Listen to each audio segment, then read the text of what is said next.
Hello students, आज हम पढ़ेंगे आपका पेपर फर्स्ट, जिसका यूनिट फिफ्थ है, जो geographical regions of the world with special reference to their mammalian fauna. या अगर हम हिंदी में से गए तो कहेंगे कि फौना स्तनी के संदर्भ में विभिन्न भौगोलिक क्षेत्रों का अध्ययन करेंगे हम इस बारे में। देखिए, जैसा कि आप लोगों को पता होगा कि हमारी जो पूरा वर्ल्ड है या पूरी दुनिया है, उसमें बहुत सारे देश हैं और उन सारे देश के अंदर कुछ स्पेसिफिक एनिमल स्पीसीज़ होती है जो सिर्फ उसी देश में पाई जाती है और किसी कंट्री में नहीं होती है।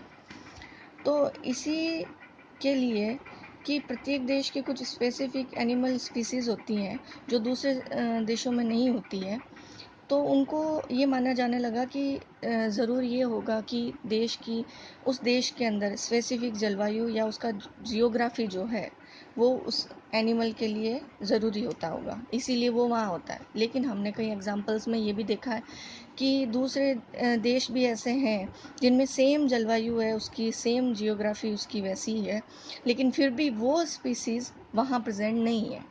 या हम दूसरा एग्जांपल है तो ये कह सकते हैं कि जो जलवायु और जियोग्राफी उस पर्टिकुलर देश की है, वो किसी दूसरी जगह पर भी वैसी जलवायु और जियोग्राफी नहीं है, फिर भी वहाँ पर उस स्पीसीज़ के कुछ एनिमल्स प्रेजेंट है। तो हम ये कह सकते हैं कि जलवायु और जियोग्राफी के बेसिस के ऊपर हम उनके रीजंस को तय नहीं कर सकते हैं।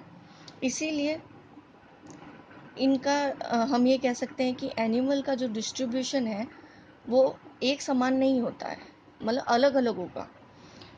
और वो जियोग्राफिकल जो आपके जियोलॉजिकल चेंजेस है वो जियोग्राफिकल डिस्ट्रीब्यूशन को बहुत अफेक्ट करेगा। हम देख सकते हैं कि पूरी अपनी दुनिया में, पूरी अर्थ पृथ्वी पर बहुत सारे असंख्य जानवर प्रेजेंट हैं, एनिमल्स प्रेजेंट हैं, और वो सारा जो एनिमल्स हैं वो सारे एक समान नहीं है, अलग अलग हैं। तो हम ये कह सकते हैं कि कुछ विशेष सजीव जाति है या स्पेसिफिक स्पीसीज़ है, वो उनके लिए एक स्पेसिफिक रीज़न बना हुआ है जहाँ पर उसकी उनकी जो नीड है या उनकी जो आवश्यकताएं हैं वो पूरी हो रही है। वो चाहे टेम्परेचर के बेसिस पे हो, चाहे उनके पानी, चाहे उनका फूड रिसोर्सेज के बेसिस पे हो। तो हम ये कह सकते हैं कि स्पेसिफिक